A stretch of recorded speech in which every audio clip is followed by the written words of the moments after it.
Hail. So I went swimming today in the river, which is it's the Sydenham River, and it flows into the Owen Sound Harbor. And it's still a little bit chilly, but the water's pretty good now. Now that it's June, it's late June, and so I was swimming back across the harbor, and then got to talking to a lady that owns a taxi business, and we got to talking about COVID-19 and how it's actually like a man-made thing. And then I shared with her how I had heard on Cosmic Disclosure, Emery Smith, who worked in the secret space program in the military. He started out dissecting like biological samples, and then they progressed, and the biological samples kind of got weirder and weirder, and eventually they were alien biological samples. And these alien biological samples eventually morphed into like actual alien beings. And so he got enough clearance to talk with extraterrestrials and go to the deep underground bases. And so there's basically a network of deep underground bases all over the planet. And they're all interconnected with these high-speed train tunnels. And in some of these places, they run various simulations. And they also grow clones. And these clones they use for running pandemic simulations. And they tested many different kinds of viruses.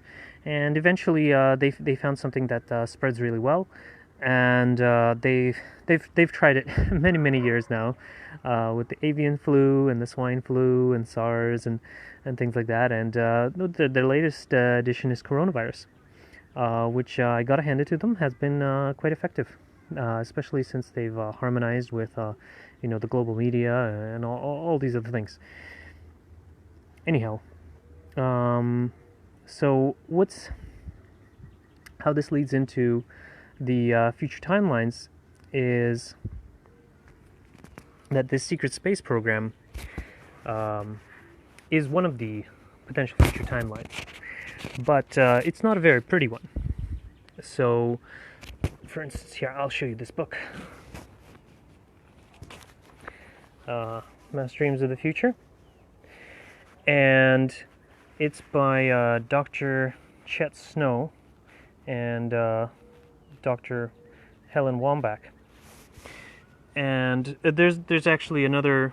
They're both PhD doctors, and they future progressed a couple thousand people, and back in the 80s to the years 2100 to 2500. And what they found was that 95% of people didn't actually get to the future. Only 5% did. And the 5% that did said that the population was very low. And characteristic to almost all of the lifetimes is that it felt like a fairly lonely existence because it was only 5% of the population. But the later times, like 2,500 or something, 30% of people got there. So the population does go back up. But there are two main timelines, and these are two main kind of, not necessarily timelines, they could be coexisting on the same planet. You know how we have different ecoregions. And so the one with the secret space program, they live in these domes. And they look like glass domes, but they're actually made of transparent aluminum. And, well, this transparent aluminum, you can look it up, it's a real thing, and it's more sturdy than bulletproof glass. So it's quite tough indeed. And the reason that people live in these transparent aluminum domes is because the air outside is toxic to breathe. and they have to wear these spacesuits to go outside. Now, initially, when I read this, I was like, "Oh, this sounds like sci-fi to me."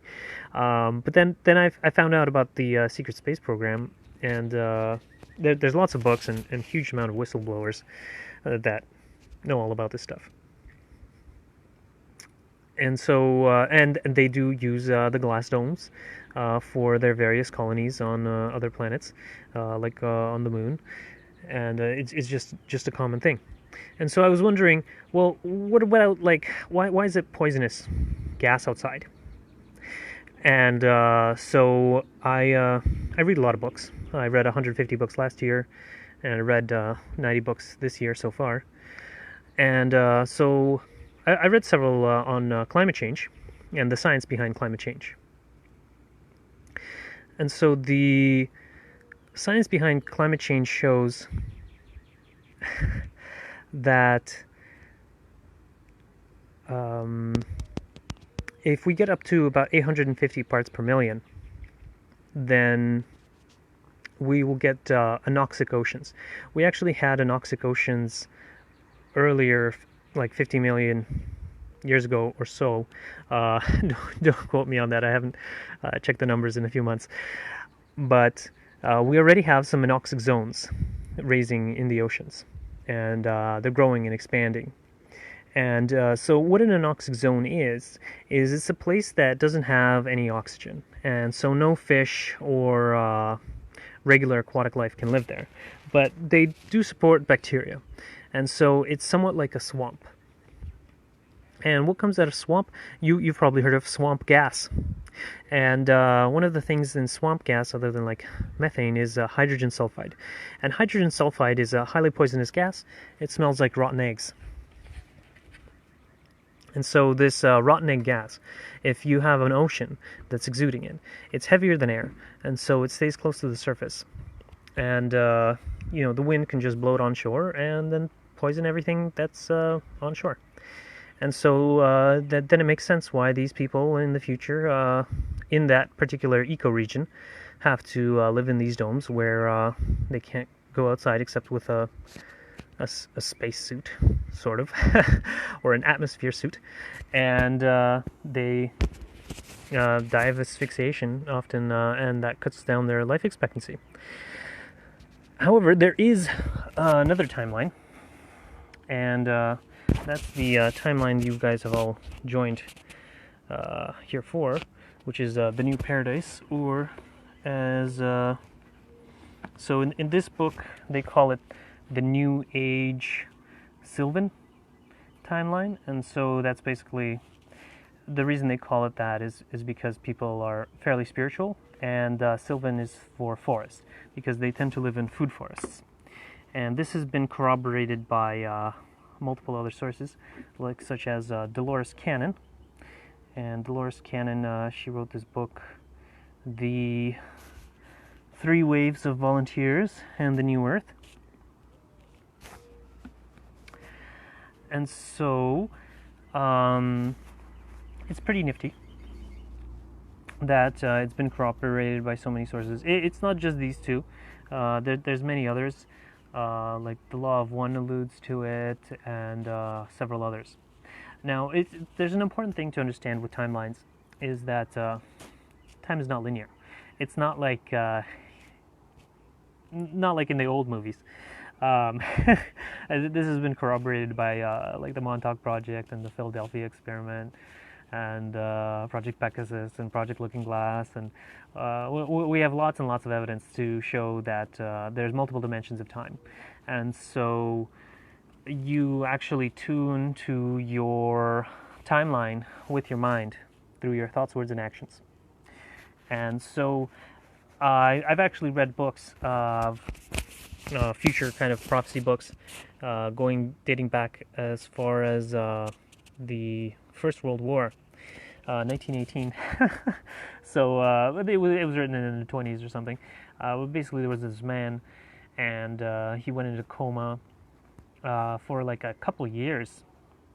And apparently during this time, his soul traveled to kind of one of the potential futures of Earth in the 2700s or something. And This was one of those fourth density new paradises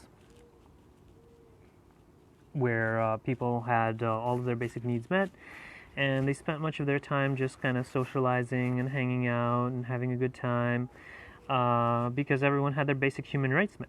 And that's one of the things we were seeing in the BLM movement right now, with the Black Lives Matter. It's not just about Black lives, of which are of course very, very important,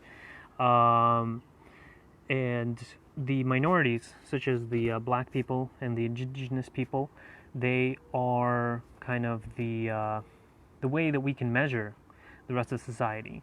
So if our most different people and the disabled and the disadvantaged have a good life, have all of their basic human rights met, have basic land, have basic income, have all of their food and all of their water and all of their shelter needs met, then you have a wonderful society. Unfortunately, this is not the case, and so that's why there's all these protests and stuff, especially in the States, because they have much more wealth inequality than a lot of other places. And it's much harder for people to meet their basic needs, since most of the property is owned by rich people, and not everyone has access to land where they can grow their own food. Anyways, so the mass dreams of the future, it really has a very, very good summary of the many different timelines of the future. So it doesn't cover just the new paradise and old Earth, as in this one. So Dolores Cannon, she had a fairly kind of laid back approach to the future. Anyways, she was more interested in helping people solve their problems, and she just came across this information while helping people, and that's just how it was. And then she compiled it all, but she had thousands and thousands of patients, so she had a lot of information to compile. But this research actually is done by PhDs, and they tabulated everything and counted up all the numbers and all the life expectancies, and found out what their lifestyles was like. And so there's for instance, the new paradise is also kind of split into there's two other kinds, or three. There's the spacefaring, robe-wearing people. So the new paradise, people generally wear robes, like I'm wearing a robe, and but their robes were most often blue or white. And what that tells me, well, they had a North American and European civilization. I mean, people progressed, and so they often mention Jesus and things like that as kind of their spiritual understanding of extraterrestrials. Because other people for a similar phenomenon would say, oh, the extraterrestrials have landed in our community to do some trade. So, and as we know from hundreds or thousands of channels, that the beneficial extraterrestrials, all they want for us is to have world peace, where all of our basic needs are met, and then they can do galactic trade with us. They just need to be certain that we'll be safe, and we'll be kind to them and to each other. And we can get there. We can get there, for sure. It doesn't have to be all of us. It's right now, you can start. You can be the change. And there's also the Mennonites. So Mennonites are one of the other possible futures, and there's the survivalists who just kind of try to make it on their own, but they have it's kind of hard to do that. So the new paradise is a majority, especially in the 2500s, of people that actually live on Earth. But the new paradise also has some spacefaring people that wear robes, but not nearly as many as the secret space program people. So the secret space program people, they wear jumpsuits generally, and they also, back here in the 1980s, before they knew about the secret space program, or that they knew that they wore jumpsuits, but these people, they saw themselves wearing jumpsuits 120 years into the future. And and apparently that's what the secret space program likes to wear. Is that they like to wear jumpsuits. Um, and so now you know about these timelines, and you know how to tune to them. Or, well, I can tell you right now, in case you weren't sure. So you cultivate forgiveness and compassion, and you imagine the kind of world you want to live in. So you want to have an edible food forest, and maybe get some robes, do a bunch of meditation.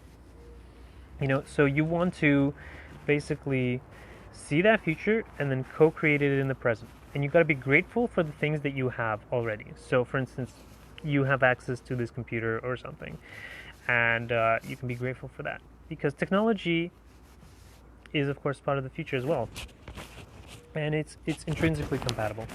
I know some people have these fears of AI and things like that, but the evidence has not corroborated any kind of issues with that, intergalactically or in the past life histories. So people who have had past lives as robots mostly just experienced being discriminated against, and in a handful of cases, the discrimination was so intense that there was an uprising. And well, you know how uprisings are. But a robot uprising, right? Yes, exactly. But it didn't end well for the robots because then the all the other DNA-based life forms got all scared and then destroyed them all. So the only real way for us to have robots in the future, or for robot kind to coexist with everyone, is in a peaceful manner. And so there you have it. And so now you know everything you need to know for now about the future, timelines that are available, and stay tuned. And we will be doing various meditations and other things to help us tune to the new paradise. Oh, behind me is a edible food forest that I have growing. I'll give you a tour some other time. Namaste.